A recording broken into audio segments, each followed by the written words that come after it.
I haven't seen you in like forever. How are you, Princess or Queen? Good to see you Queen. today. Hi, Katherine. Hi, Pearl. Ladies. Hey. Good to see you. Hi, Claire. Long time no see. I'm so happy to see all these faces. Awesome. So we're just going to get straight into it, not to waste too much time. This is our inaugural session, and there's going to be more of it. And it's just a way of answering any question that founders will have, like a drop-in, like a quick, clinic. And we'll be bringing in different experts from different skill sets. So some of them are already here today. So they will have the floor next time, depending. So if you have maybe product development questions, for instance, how do I build my products? What should I go no code, low code, or this and that? And I hope you've all come in with your questions this afternoon.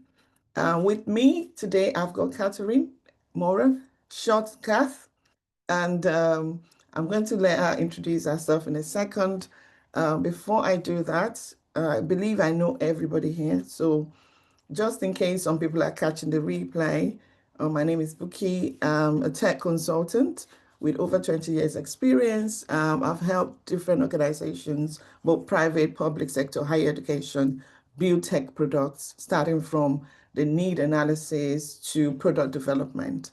I also run a community for women in tech. That is my passion. I like to see a world where it's equitable and women are also given the fair chance of opportunity they need to thrive in business or their career. So we do different programs, and we realize that most of the female founders are not technical. They don't even understand a lot of the technical jargons, let alone engage with developers. So how can we bridge the gap and give them more support? And also non-tech questions, we're going to be coming up with different speakers, experts in their field, and you can get quick answer. It's not going to be more than 30 minutes. Let's say 40 minutes, actually, because knowing me, just to give that buffer, but it's not a long thing at all. Quick session. Ideally, we're expecting about, I think, 20 people, but so far, as you know, when people plan to turn up for events, you see who you see and you just roll with it. So thank you so much, Kath. We've been friends. I would say friends. We haven't met in person, but we've been doing stuff together for years. I don't even know how it kind of turns out to be years, but that is, we've been having conversations, meetings, and she's been supporting female techpreneurs as well. So I'll let you introduce yourself, Kat. Amazing. Can you hear me okay? Yes. Perfect. Hi, everyone. Yes, it's been quite a while. We haven't met in person, so we need to make that happen. Yes, so I'm Katherine Mora. I'm originally from Costa Rica, as you can hear from my accent. I'm a technology advisor and a fractional CTO, and I've been in the tech space for over 10 years, working a lot in the corporate space with S&P 500 companies, but in the last couple of years, working more with startups and entrepreneurs. I'm the founder of Aman.io, and I'm on a mission to help SMBs and non-technical founders scale and run their businesses by adopting innovative technologies. As Bukky said, there are many people with great ideas, and they're very experts on their industry, but not necessarily on the technology side. And there's this struggle between communicating with business and tech people. So that's serve as the bridge between business and technology. And yeah, very excited to be here and answering your questions. Fantastic. So thank you very much, Katherine. And I think because we're not that many on the call, I think it's good to know people that have spared their time to be here. So I'm going to start with Pearl. I hope I pronounced your name properly, though. Yeah, Pearl, like the jewel in the oyster. Yeah. Hi, everyone. I'm Pearl, and I am a QA quality assurance specialist. I've been in QA for about 21 years now, and I've worked with startups and big tech as well to help them launch better quality products. So quality is my business. My last role was at Meta. I was there for about 8 years and worked on some of the well-known products that you know about. And in the last few months, I started a quality assurance consultancy, but working with startups to ship better quality products and change their mindsets about what quality is all about. i.e., quality is not just about testing, it's about how you build your product intentionally with, using processes and, whatever it is you need to adjust to ship better quality, so you stop firefighting and all of that. That's not a very good sales pitch, but I'm learning. And yeah, so I like Bukky, I also run a community. It's called Black Women in Tech. I started in 2020, started out on Facebook.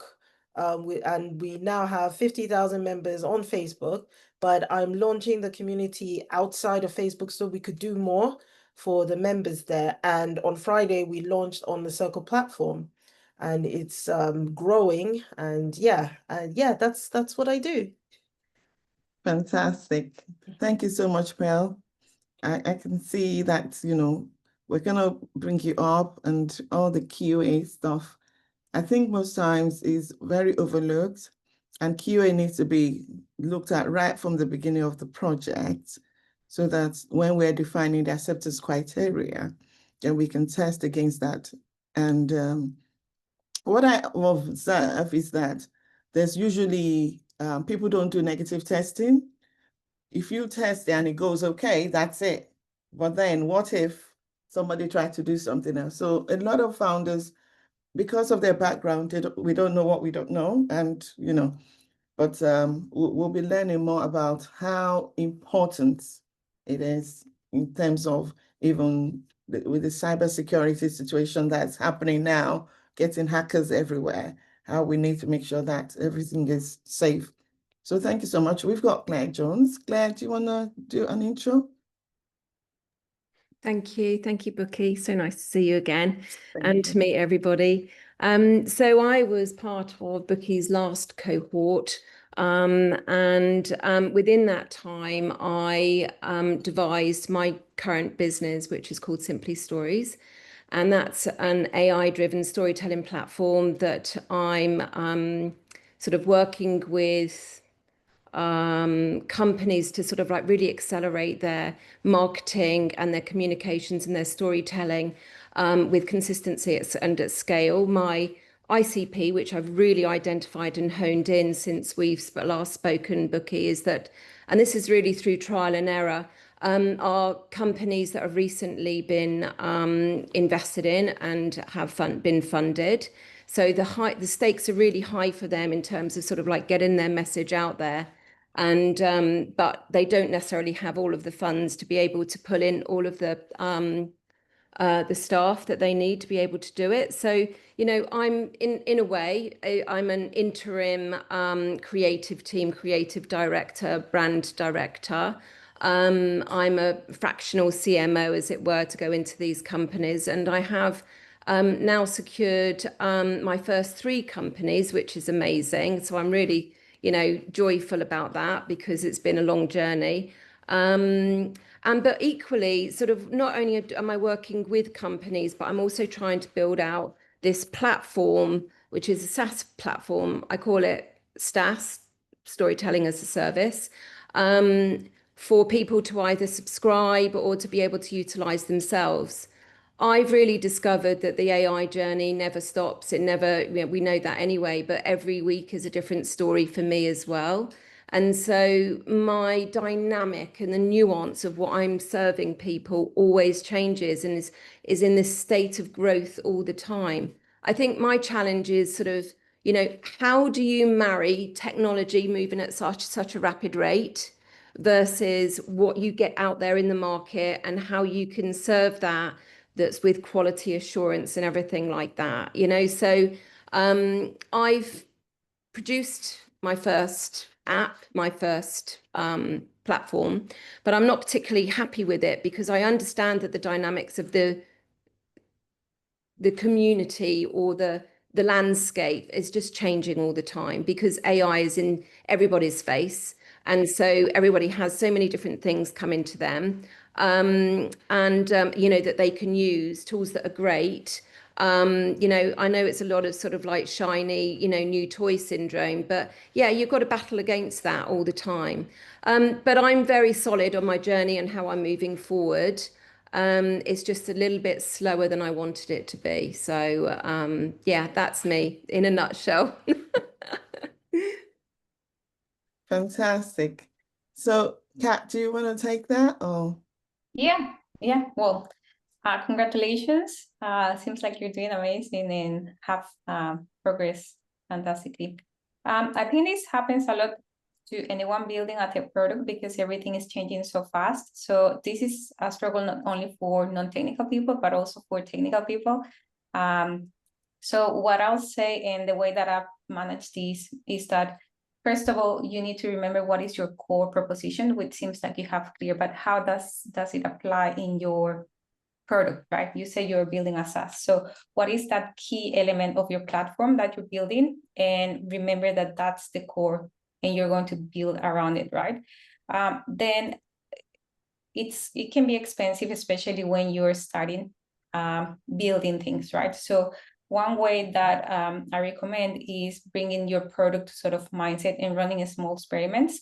So what are some experiments that you can do without needing to build something huge or having a development team, creating prototypes and then going and asking people, or just for you to define what are those flows going to be.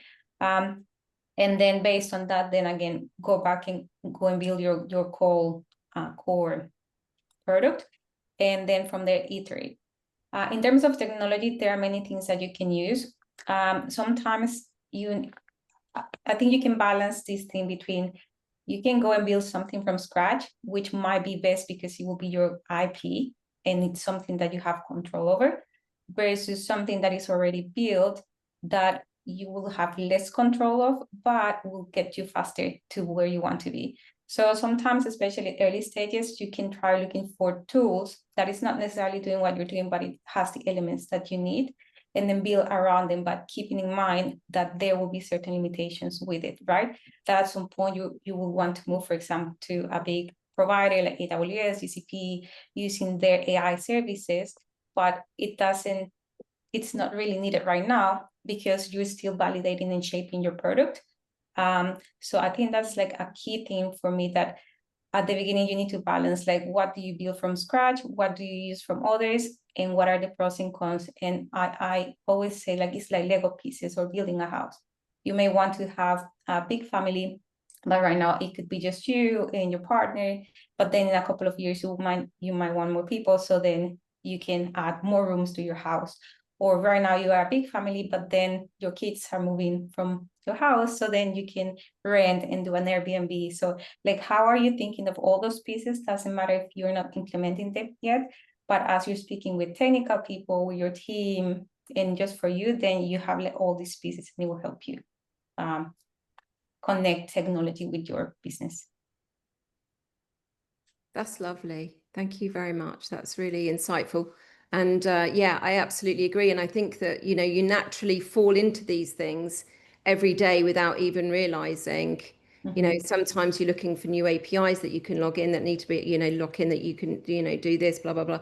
But yeah, that's great. That's really, really eloquently put. So thank you. Yeah, lovely. Thank you. Sorry, can I just add something that to what Katherine said? yeah. I think you're totally right, Katherine. And I've seen this so much, especially in big tech.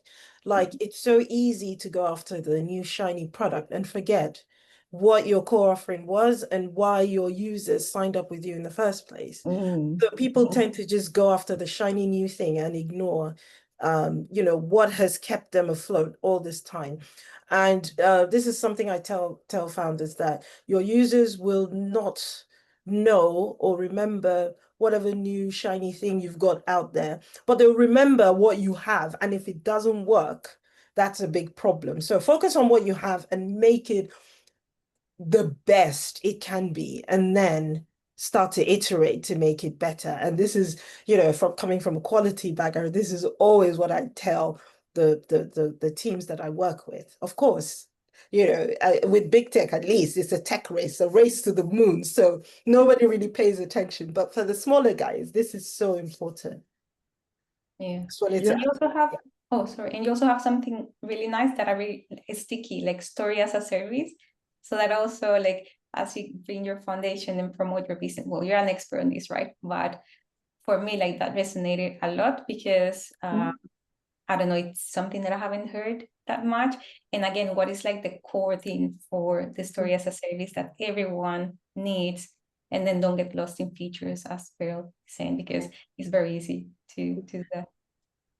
Absolutely. I love what Katherine and Pearl have said, Claire. And I think it's something that affects almost all founders. We need to identify the core offering, just to buttress what they're saying. Like, this is my USP. This is what this brand stands for. It's our core product. Because with AI now, there's so much, and it's like a struggle even keeping up. Like, where does it even end? It's an ongoing base, just moving so fast. But if you anchor it on that core product, everything else will just be padded onto it. And that is what your brand will be known for. This is what we stand for. And that is the marketing message that needs to consistently be going out. Yeah. I mean, even for me, I'm building my own product as well. And it's like, okay, how do we, and then you see another feature, okay, we add that to it. We're never going to finish building this thing because every day it's like, oh, we can have that, we can add that to it. So it's about just focusing. What are the core solution of this delivery app? People should be able to book their delivery. They should be able to buy stuff. They should have it delivered. Those are the key elements. Can we do that? Yes. Then we go to market. And every other thing, like, okay, what about if I want to do gift service? Those are extras, Yeah. and it's nice to have, but Yeah. get the core functionality working well. And then, so thank you so much for asking that question. It got me thinking as well that we need to start building now. Brilliant. We've got Aisha. Aisha, have you got any questions? Do you want to come on and introduce yourself? I haven't got much questions. I'm just listening to you lots and some main points really, because sometimes it is easy just to see new ideas and think, oh, let me go after that. Yay! And then forget about the whole reason, like the other lady, Pearl, said. So just sticking and to what you're doing and staying consistent, which is a major thing. But I met Bukky because I was on one of the first female founders that she had on, and I met some amazing people there, and it was life changing as well. And what she did was amazing. And it's nice to know that I've got a friend for life in Bukky. She's not just somebody that, yeah, she'll have you and cut you off. She'll still find out how you're getting on also as well. So it's just nice to have that as well. And yeah, that's it really, to be fair. Just locking in, checking in on you and seeing the progress and how, as a female tech, how hard it can be as well and challenging on some areas also as well. So yeah, nothing much really to say. Just How are you listening. doing? How are you getting on with your brand?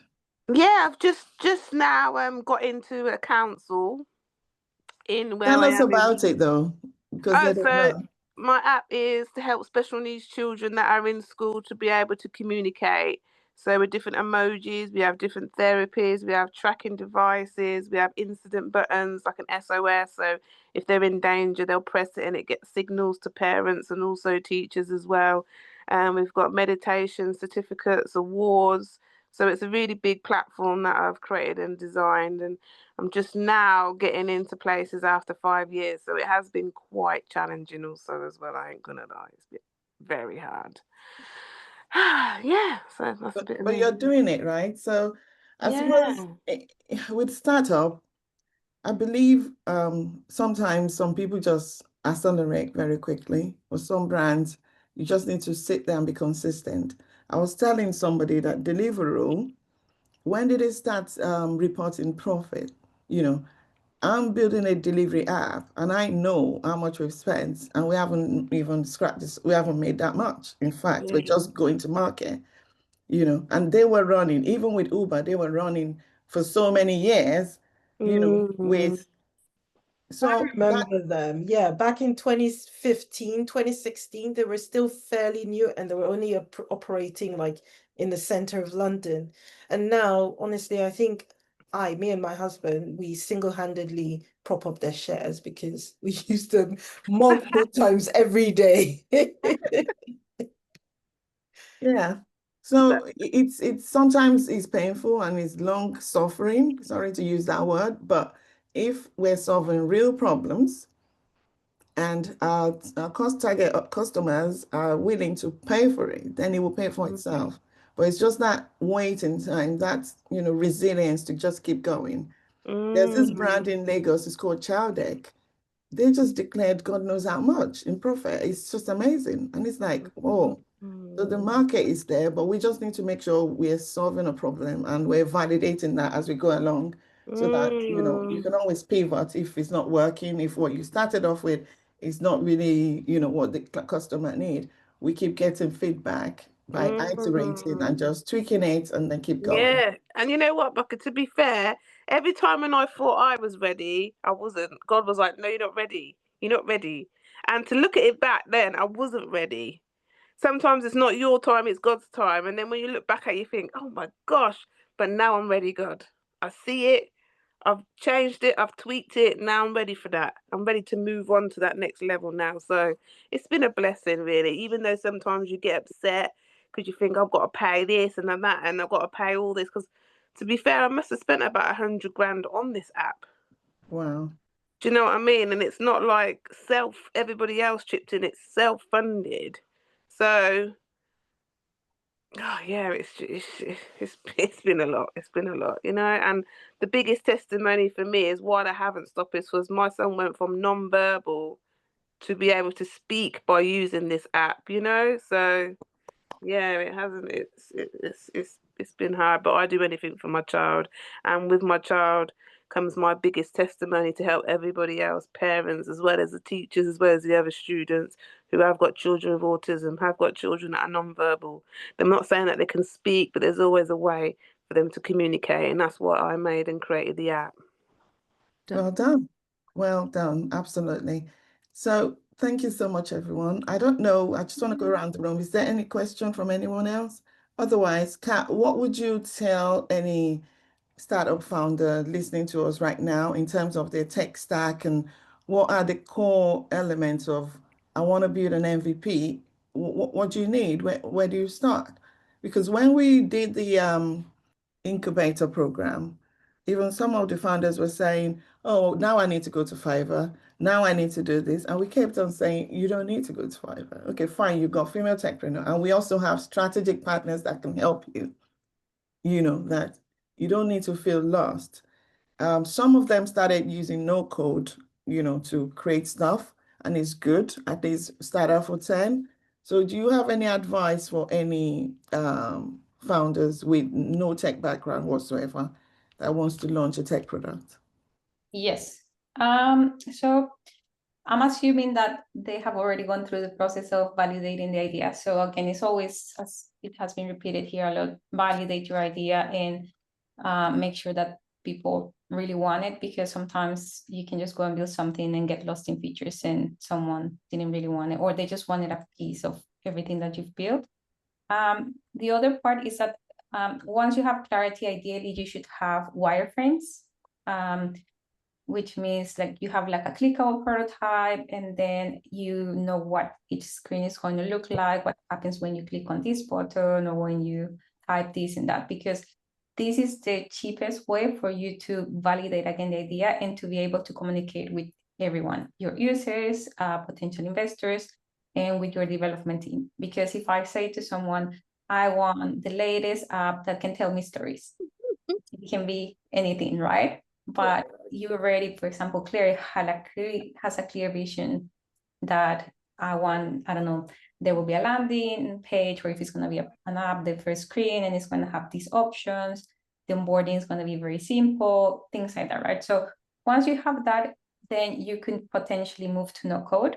And again, depending on, you just have to be careful when you use no code if you're in a regulated environment, because, or what type of MVP you're building, right? because if you're going to be dealing with sensitive information, personal information, financial, then that's something that you need to be very mindful. But there are many no-code tools that you can go and type and build something already, or use your prototype and it will automatically build the, for example, front-end piece of it. The other part is from your whole wireframes or product, what is it that you want to build now? And what is your MVP? You may have 20, 30, 50 screens, but maybe your core product is just 3 screens and that will be enough. So once you have that, it's easier to go and speak with technical people and say, like, I want to build this.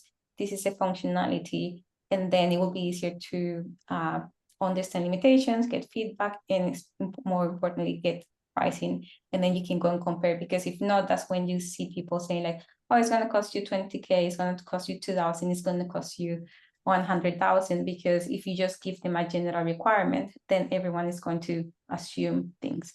And you don't want people to assume things, especially at this stage when you are studying and you want to make the most out of your money and your time.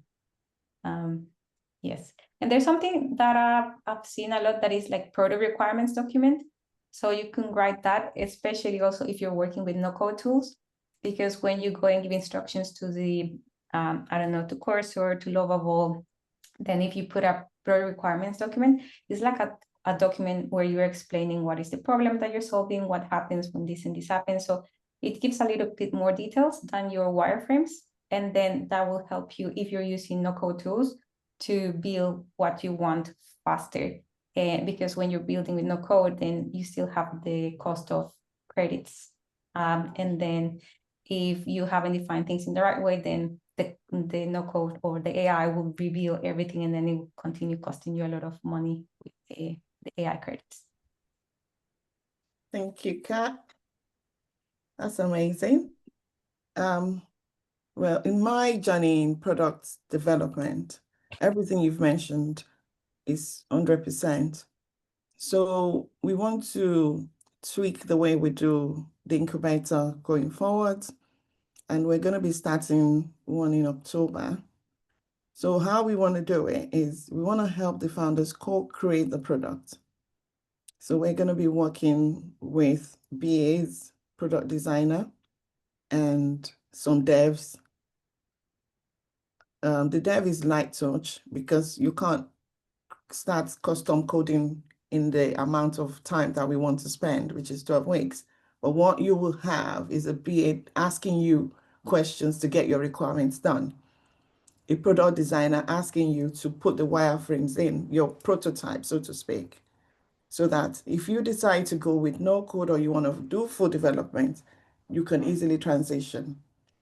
So that is how we want to do it differently, because even if you found that if you're not an analyst, you probably won't know how to tease out the right questions and how to define your requirements and what you want the acceptance criteria to be, let alone get it tested. So it's about getting all those things together up front. So when you're doing your product research, you're already thinking about, how am I going to test this? Who are my users? How am I going to build this? What is it going to look like? So that's how we want to do it, like a collaboration rather than telling them and then they go off and do it themselves. So I don't know if anybody's going to listen to us post this session or even, okay, question. No, and I just wanted to say that that's super important, right? Because when you're starting, you're wearing many hats, but ideally in a more established company, or when you have more resources, then you have a product person, then you have a business analyst or a designer and things like that. So what you're bringing soon in the cohort will be super useful, because it will also help people have different perspectives, right, on building products. Exactly. And you don't need to have a dedicated team. We're saying these are going to be fractional use for you to just get up to speed in 12 weeks. How cool is that? Claire, you wanted to say something, Claire? Yeah, I think that in my experience, where we were at the beginning of this year, it was just at the beginning and the eve of kind of sort of like no code sort of like build and everything like that. And now there's some amazing tools. A good prompt can get you a great MVP very, very quickly, but it's getting it out and how you use it afterwards. Mm. The whole thing about AI is that there's no barrier to that experimentation anymore, and the ability to be able to visualize your ideas.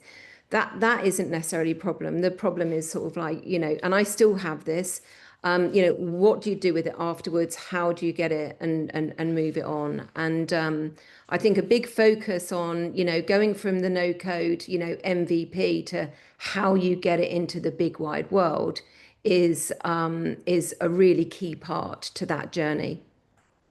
Fantastic. You've just given me more ideas now. And it is a key part. So, like the delivery, I'll come to my own example. The delivery app, every single one that we've spoken to, I say, no, wow, we need that. Nobody has said what is, it was clearly understood. And Yeah. it's something that people actually need. So for me, once we get the products really fine-tuned, it shouldn't be a difficult sell.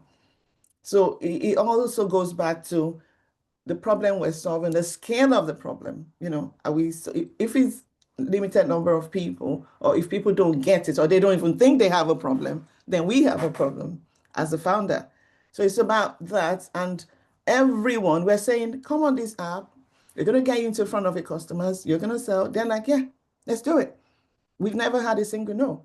So for me, that's like, oh, fantastic. And we're not putting the African twist on it, that we're serving the underserved, because everybody's like, delivery is already there, Uber Eats is there. But we're saying this is what we're doing differently.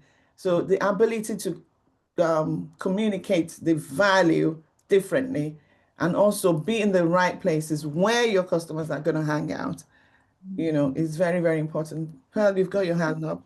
Yeah, I was just going to say that it might be beneficial to get someone who's in product marketing to give a few tips about how to get your product out there, because yeah, they know all about finding product market fit and marketing it so people start using it. I think that's quite important. Fantastic. Yeah, definitely. In fact, I've got two people that I'm going to bring on product marketing next. So we've got Hope and Zolo joining us. Hi, Hope. We're about to round up now because we've been here for about 30 minutes and we don't want to, it's not a 1 hour thing. Do you want to say something? Yeah, I'm a bit late. I'm streaming from Nigeria. I think I didn't really get the topic very well and the discussion also. Only trying to catch up with few questions that pop up later when I join. Okay. So I'm not sure I have clarity of what's happening. So we're talking about tech businesses, tech questions or challenges that female founders experience. And I feel that we also welcome men amongst us who can contribute to the conversation. So we're not anti-men, but mostly we're focusing on helping female founders get access to any technical challenges they're experiencing. And we've been talking about that, and we have a replay if you want to catch up and if you want to contribute to the conversation. Well, thank you very much for joining us, for being an ally. And on that note, I think, Pearl, do you want to give us any advice, anything to take away before we wrap up? Oh, sure, I could try. I mean, I didn't think anything through, but I'd say a lot of great points have been made here. And I'm not going to, like, everything I totally agree with. I'm not going to contradict what everyone has said. But I think some really important points were made, especially towards the end about marketing your product. I think that is so important. I mean, when I started my business, before I started, I did some research about, the challenges founders faced around ensuring the quality of the product. And apart from a few who said that they have been refused funding because of the state of the product. The quality of the product was so bad, they sent them back to go and fix it and then come back The second or the first biggest thing is product market fit. If you cannot prove to investors that you have product market fit, like, what are you even doing here? So I think, yeah, someone, I don't know, maybe your next speaker could be a product marketer to give some tips. Very important. That's just what I wanted to say. Yeah. Thank you, Pearl. So all good, fantastic connections. Please drop your LinkedIn channel, follow them if you haven't done so already. Let's follow each other. I think I'm already following everyone here. And then it's going to be bi-weekly. So if you want to drop in, same time, 2 weeks time, feel free to join us.